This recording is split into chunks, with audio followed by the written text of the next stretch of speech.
Welcome, Amy. Well, thanks for having me, Mandy. Amy is going to be at our Festival of Books and Creativity in June of 2025. It's going to be at the 12-mile crossing at Fountain Walk in Novi, Michigan. Great to have you there. You are a travel writer and you've got 3 books. I do. Tell us about those. Well, my latest book is Secret Michigan, A Guide to the Weird, Ooh. Wonderful, and Obscure. And it was a fun one to write. There are 84 places, and it might be a place that you've never even heard of. Or it might be a place that you've heard of, but you don't know the backstory. So each item of the 84 items start with a title. And so, Hail to the Chief, I'll give an example. And then there's a question. So, if you're a trivia lover, this is your book. I've had guys say, "Oh, I'm not a reader, but I love trivia." Well, so in that Hail to the Chief featured item, it has who was the only president that was also a king. So then we have 2 to 300 words that tell the story behind that question and give the answer to the question. So let's go. Who do you think that is? I have no idea. That's not one that I know. I know lots of people don't know this one. That's what makes it so fun. So, um, who was the only president from Michigan? Gerald Ford. So Gerald Ford was born Leslie King Jr. in Omaha, Nebraska. Ah. And his parents divorced when he was just a couple weeks, 2 or 3 weeks old. And his mom brought him with her to live with her parents in Grand Rapids, Michigan. Well, when he was 3, she met a man named Gerald Ford. And she ultimately married Gerald Ford, now Gerald Ford Sr. And they began calling him Junior Ford.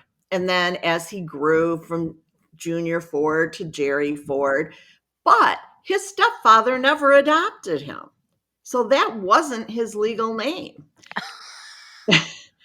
And so he continued on like that. And when he was about 13, he met his biological father.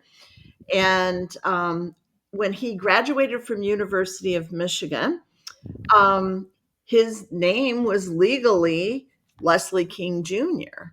Well, after that, his paternal grandparents passed away, and he went through the court system and legally changed his name to Gerald Ford Jr. Oh, wow. Never knew that. And so that's the backstory behind it, the fun thing.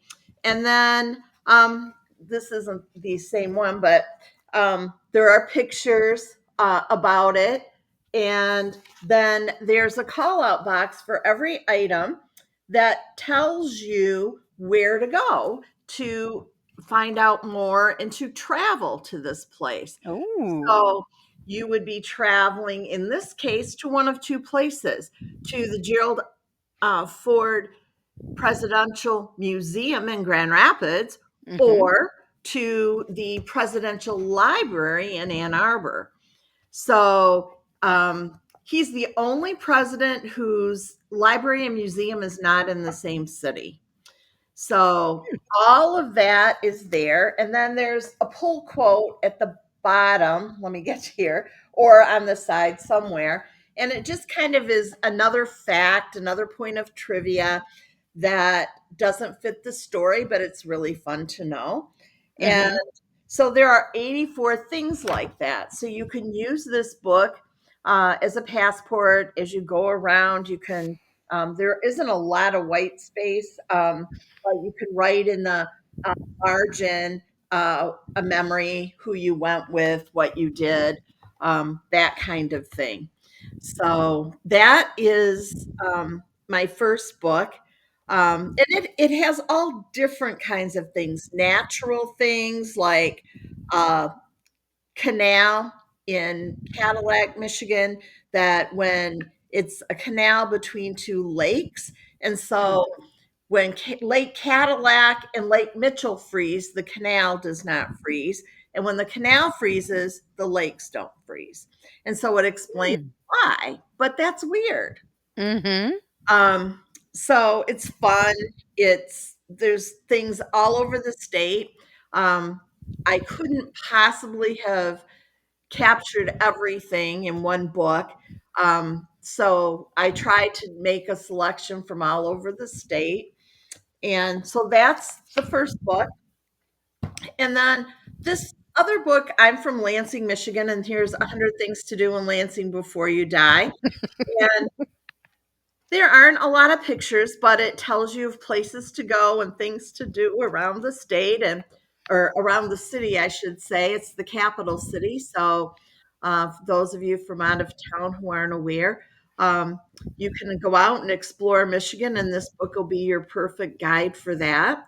And again, everybody's using this as a passport, getting it signed off, writing the memories. There's a lot of white space Oh, nice. to really use this as a scrapbook. So with your kids or your grandkids, and then as they get older, you can go, oh, I remember when I went with so and so.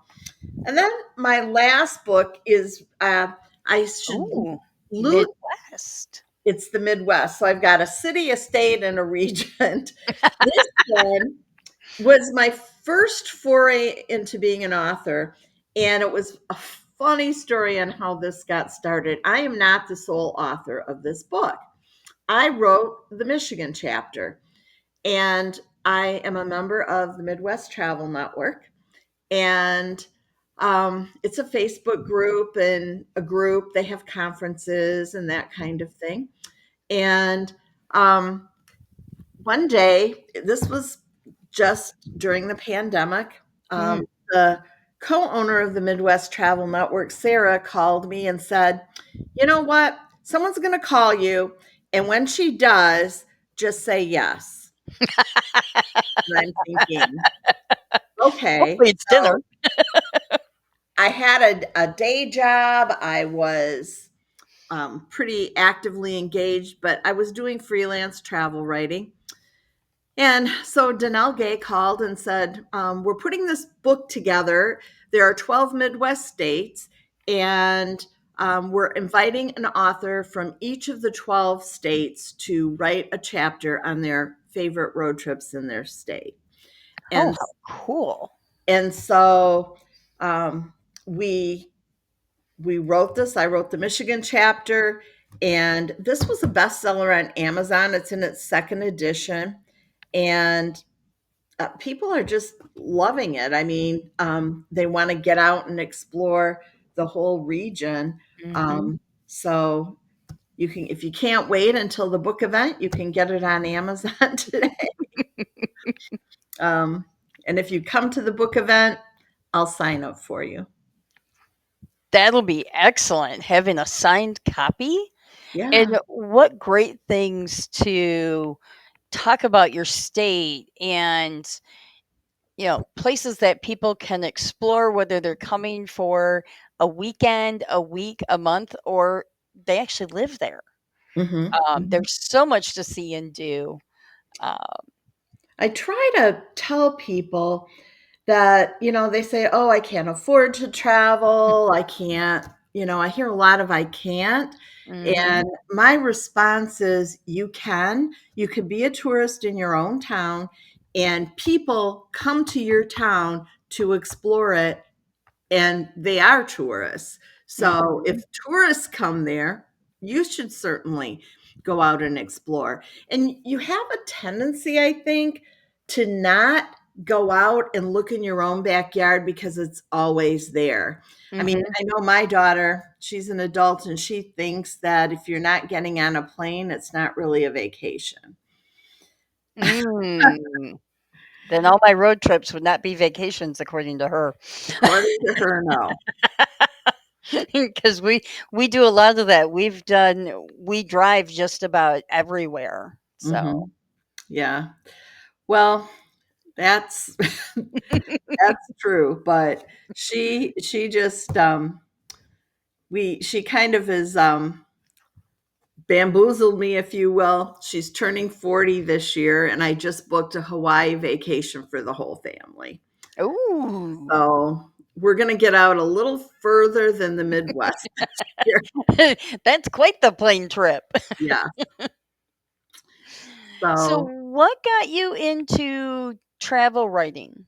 oh, well, I was an IT program project manager for some large IT companies, and their clients were Fortune 100 people, Mhm. and they sent me all over the world. I did project and program management training all over the world. I spent 6 months in Seoul, 6 months in Argentina, 3 months in Madrid, a month in India.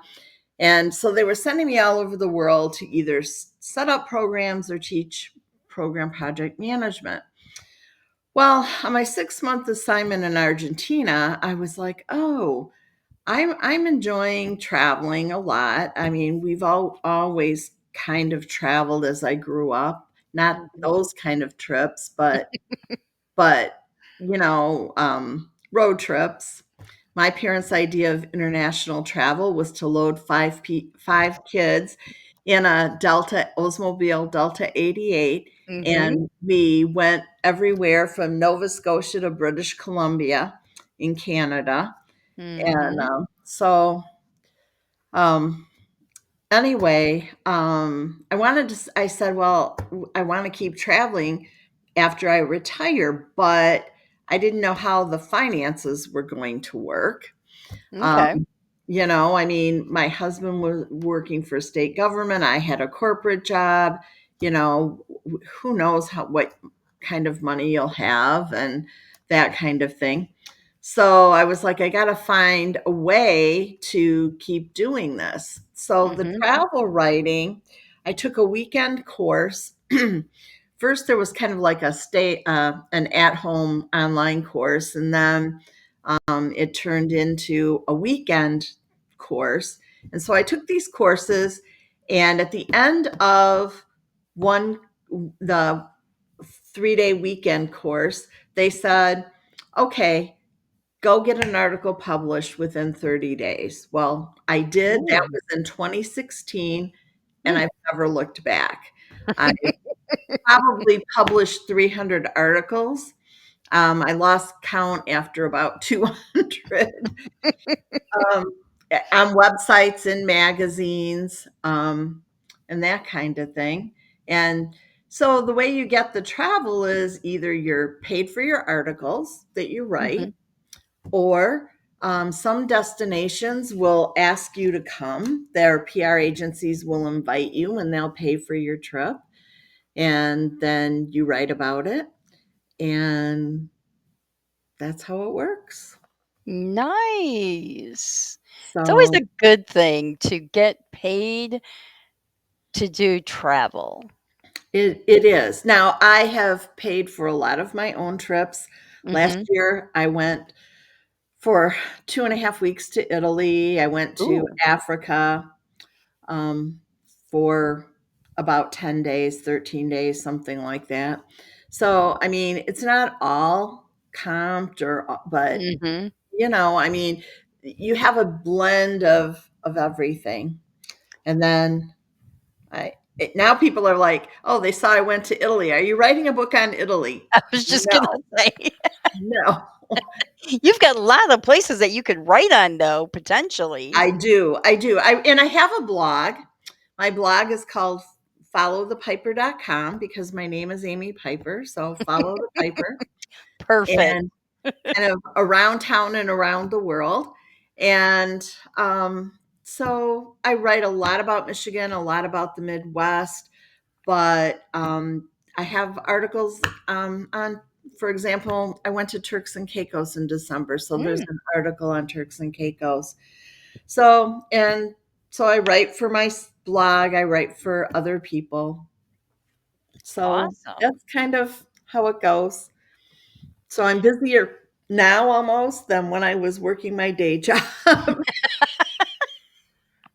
Well, that's good. It's good to be busy. It is. It is. It's fun. I mean, and I like the variety of the Mhm. things that you do. Like, oh, one day you're working on your social media and getting your social out there. One day you're writing your book. Another day you're writing a magazine article. Or maybe you're not writing it, you're pitching it, hoping they'll take it so you can Mhm. write it. Um, so just a variety of things. So if you're not writing on going to Italy, do you have some books in the pipeline, and what can we expect? Oh, yes. Last week I signed 2 contracts with my publisher, Reedy Press. Um, the first one that's coming out is in, um, well, it'll be out a year from September. So Okay. um, it's a longer lead item. It's going to be due to the publisher in March of next year. It's called Small Town Michigan, and it's Ooh. going to be about. It'll have 50 small towns. It'll be heavy photos. It'll Mhm. talk about the famous people, how the town got its name, what's there to do there. Um, Oh, the legends and the lore, um, just all those kinds of things and all of the criteria to be in the book is, they prefer that it's less than a population of 10,000, but it could be as high as 15,000. So it's those I've got a small. couple towns I'm gonna have to look up the population for you. Yeah, but, Omar is the smallest town in Michigan with like I Mhm. can't don't know the population just yet. Um, but you'll find places like Indian River in Saugatuck. Mhm. So that's my first one, and then 6 months later, coming out will be Unique Eats and Eateries of Michigan, Ooh. and that will be not just the about the greatest food, but Mhm. the greatest stories, the unique places that have been there for Ooh. a long time, like Legs In Oh. at the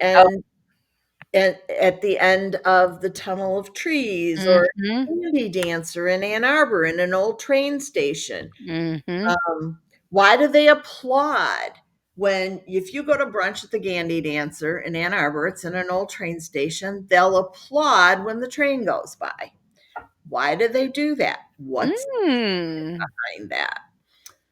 And so the story, I'll kind of give that one away if you want, but the Yeah. the 'Cause that story behind it is that once there was, it's been a while since I've talked about this, so um, there was a train engine that in I don't know how many years ago, but many years ago, Mhm. that it went by and the engine crashed into the side of the depot or into the depot. Ooh. And so, or maybe it was just the platform. But I got to get all the facts right. But Mhm. this is the gist of it. And so, You'll have to buy um, the book later. buy the book. So anyway, today there's a restaurant in the depot, and it's a very nice restaurant. And when the train passes, everybody applauds because it made it past without crashing in. Ah, very nice. So, so I'll have that story. There'll be 84 again, 84 restaurants Nice. throughout the entire state. I have this fun little restaurant at the in Copper Harbor, which is the Okay. very most northern part of Michigan.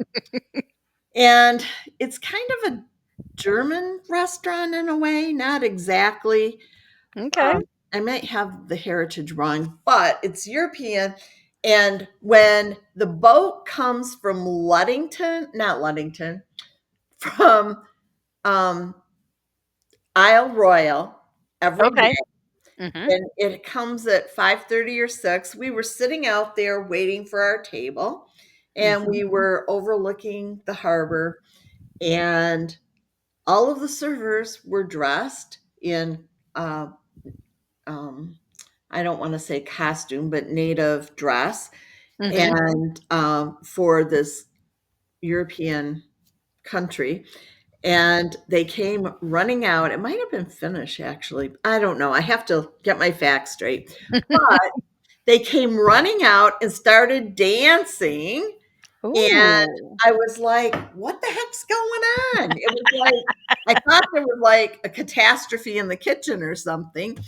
And it turns out that every night that the um, boat comes from Isle Royal, they go out and greet the boat, Oh, dancing and singing and waving. nice. So there's all these special things and places in Mhm. Michigan. If anybody sees this and has a great restaurant recommendation, um, that's a unique eat or eatery in Michigan, just reach out to me at followthepiper.com on my contact page. I'd love to have it considered for the book. Well, have you, been to the White Horse Inn over in Metamora? No, but I've heard of it, I think. I'm Ooh, gonna that's one you're write gonna one have down. to look into. What is That's got some great story Metamora has a lot of ghost stories too, so, Oh, and what's the whole thing about this? What's unique about it? um, the White Horse Inn has been there for I don't remember how many years now. It's trying to remember. It's quite I know it was a, horse stop, Mhm. so it's quite old.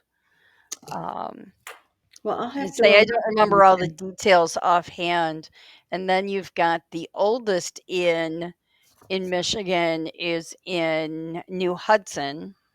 You've got the New Hudson Inn. Oh,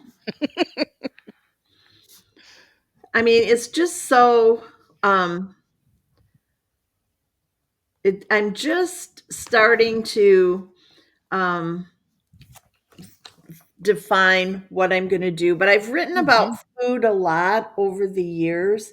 You'll find quite a few listicles of roundups if you're going to, I don't know, Ann Arbor.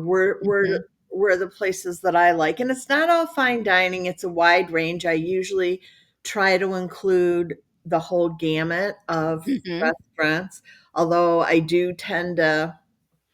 I don't know, I do tend to find myself going to more upscale mhm. places, but like, um, there's a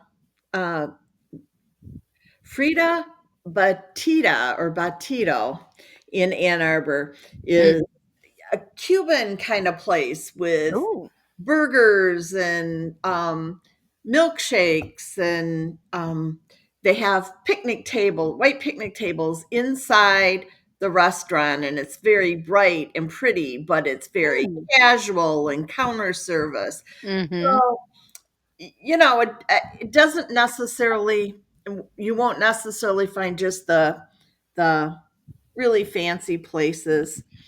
Um, but yeah, I did Burger Week in Jackson, Michigan. ooh. Um, And I went in 3 days to seven burger places.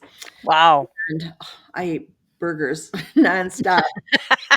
Um, and it was just so unique. And Restaurant Week is a great way to find new places to eat. Mhm. Um, like Restaurant Week in Jackson Burger Edition for 15 bucks, they Mhm. offered a burger and a side. In some cases, they offered a drink also. Mm. Nice. And it wasn't just, a regular old burger. I mean, Mhm. Veritas, which was very upscale, for 15 bucks, I got a bulgogi burger. Um, Okay. so it had kimchi, or maybe it was called kimchi burger, but it was a burger and all these wonderful um, kimchi topping and all of these Mhm. things. Um, but just very nice, and it was 15 bucks and a Yeah. meal there. Someone once told me, and I couldn't quite believe this. I think it was for more than two people, but they spent, or maybe it was with a lot of wine. But they said they spent $300 there. I spent Oof. 15. Yeah. But it's that kind of place where Yeah. you have the steak and the lobster and then really nice, but then Mhm. they have darn good burgers at an affordable price. And really good bread. And the bread, even though I ordered a burger, they still gave me their signature bread. And oh my God, it was so. Well, and that's the great thing about writing, and you get to write about all these wonderful things. And the Festival of Books and Creativity is going to be at 12 Mile Crossing. Um, and where we're going to actually be located is going to be right in the heart of where they've got the hub, they've got Bar Louie. There's a couple other restaurants that are right immediately there, but Mhm, there's all kinds of restaurants right around. There's a Buddy's, there's Ford's Garage, Buffalo Wild Wings. So lots of lots of places to eat, and then come see the authors, or come see the authors and then go eat. Either way, mhm, mhm. we'll have a lot going on. It'll be fun. I'm Yeah, looking forward to it. looking forward to having you. Thanks for being on. Thank you.